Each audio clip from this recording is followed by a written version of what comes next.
자, 이제는 애널리스트 코너고요. 지금 화면에 나갔습니다만 리오프닝 그리고 항공산업 재편 이 주제입니다.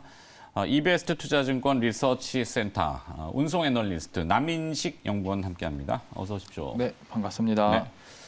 앞서 노래방 기계 얘기했는데 비행기에는 노래방을 달 수가 없겠죠? 안전상의 문제 때문에 그런가? 돈이 많은 전세기 빌리면 되지 않을까요? 그렇겠죠. 네.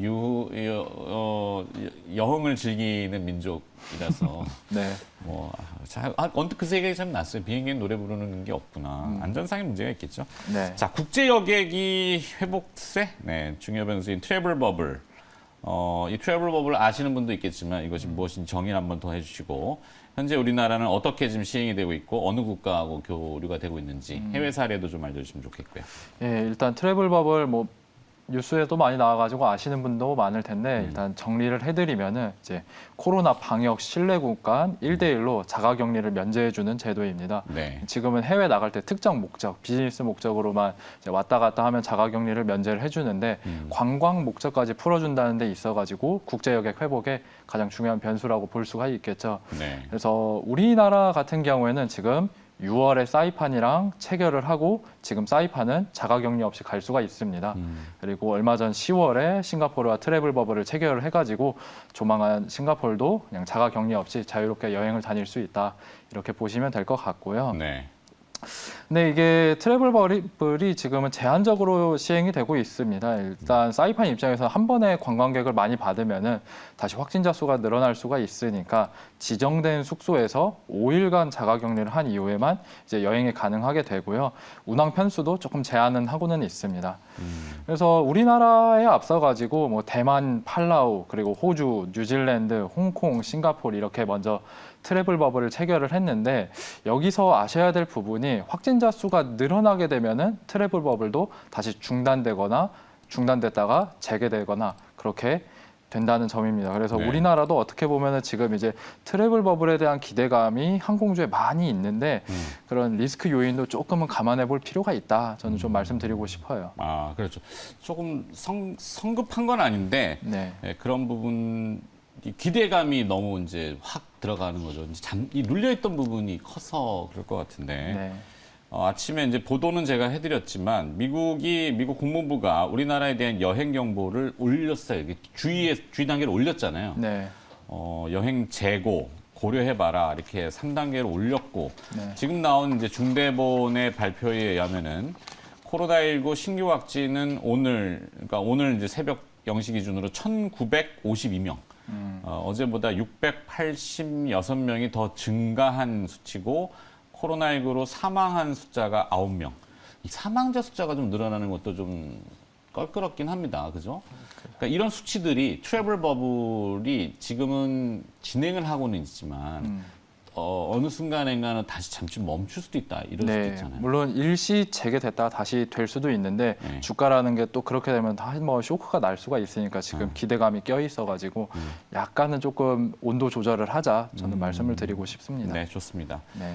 하여튼 그냥 진행은 계속 그렇게 갔으면 하는 바람은 누구나 다 가지고 있는 거기 때문에 네. 과거에 이제 광고 카피를 제가 잘 인용합니다만 열심히 일한 당신 떠나라.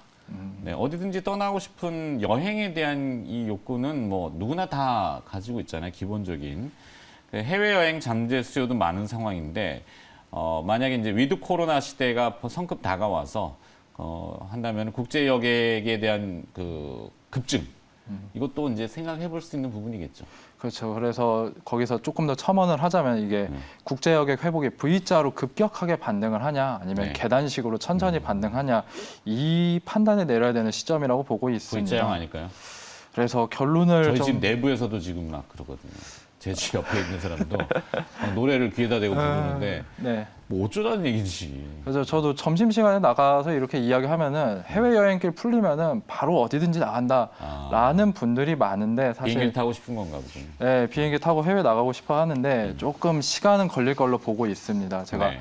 앞서서 트래블 버블이 국가 간 1대1 협상이어가지고 조금 시간이 걸린다고 말씀을 드렸는데 사실 항공 같은 경우에는 네트워크여가지고 다자간 협상을 통해가지고 한 번에 우리 국제여행을 풀어주자 해야지 네트워크가 정상화가 되는 거거든요. 아주 얼라이언스가 개념으로 예, 연합이 약간 많죠. 비슷한 거죠. 네. 그래서 허브 공항끼리, 허브 나라끼리 이제 우리 다 풀어주자 이렇게 해야지 한 번에 V자 반등이 되는데 트래블 버블 같은 경우에는 아쉽게도 지금 1대1 협상이어가지고 조금 시간이 걸릴 것 같다 이렇게 보고 있습니다.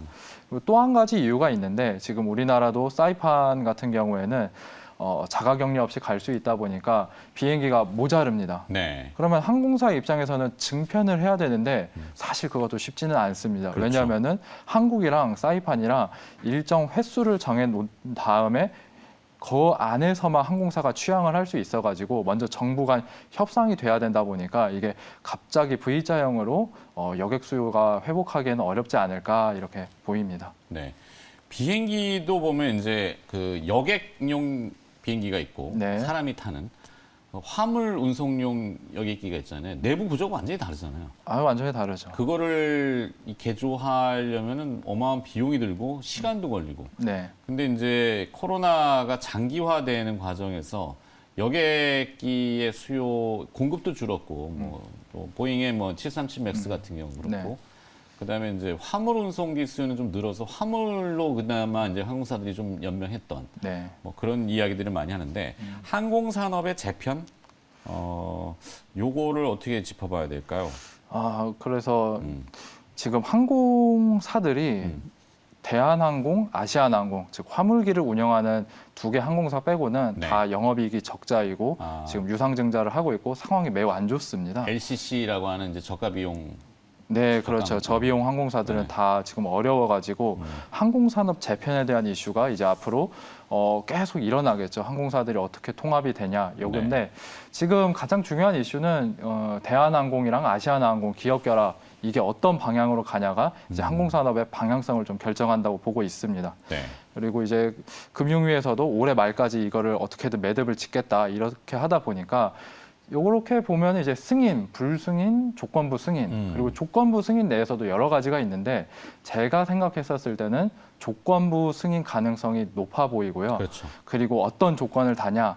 그러면 가격을 독과점 문제가 발생을 하니까 가격을 아예 찍어 누르거나 아니면은 기존에 대한항공이랑 아시아나항공이 독점하던 노선에 운항권을 타 항공사에 배분을 해가지고 독점 문제를 해결하는 방법이 있는데 제가 생각할 때는 두 번째 운송권을 다른 항공사한테 배분을 하는 게 가장 합리적이고 가능성이 높지 않나 이렇게 보고 있습니다. 그러면은 이제 대한항공이랑 아시아나항공 계열이 아닌 티웨이 항공이나 제주항공이 반사 수혜를 볼 수가 있다는 운수권이요? 이야기죠.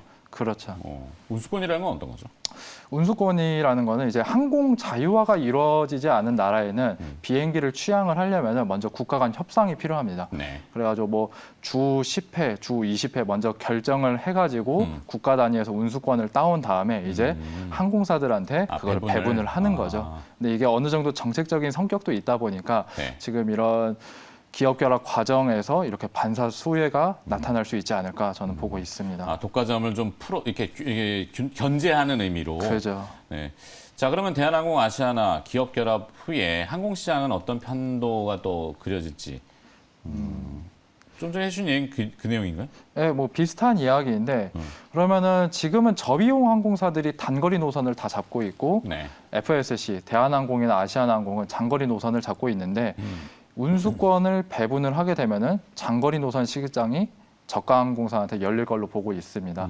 지금 자료가 지금 안 나오고 있기는 한데 대부분 독과점 되고 있는 노선들이 장거리 노선들입니다. 뭐 미주, 유럽 가는 노선들이 대한항공, 아시아나항공이 잡고 있는데 이 노선을 운수권을 배분을 하게 되면은 티웨이나 제주항공들이 기회를 잡을 수가 있는 거죠. 네. 그 중에서 저는 좀 티웨이 항공에 좀 더 집중을 해서 보는 게 좋겠다 판단을 하고 있습니다. 한동안 말이 좀 많았던.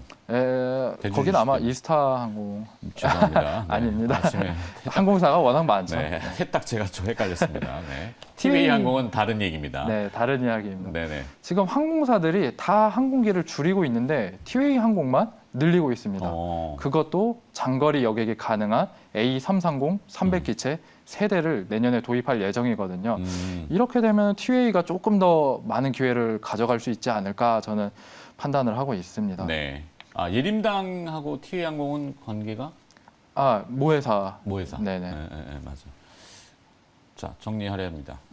네. 리오프닝 기대감에 상승한 항공주. 네. 탑픽 투자 전략 요거. 일단 탑픽으로는 대한항공을 제시를 해드리고 있고 좀 네. 승부주로서는 티웨이 항공을 한번 주목해보자 이렇게 보고 있어요. 부가적으로. 네, 대한항공 같은 경우에는 지금 항공 화물기가 모자라가지고 운임이 올라가고 있거든요. 그래서 단기적으로도 영업이익 흑자가 나고 장기적으로도 좋을 것 같고 티웨이 항공은 말씀드렸다시피 항공산업 재편 과정에서 수혜가 기대가 돼가지고 티웨이 항공을 한번 보자 이렇게 말씀드리고 있습니다. 알겠습니다. 여기까지 듣도록 하겠습니다. 애널리스트 코너였고요. 오늘 항공산업 얘기 좀 들어봤습니다.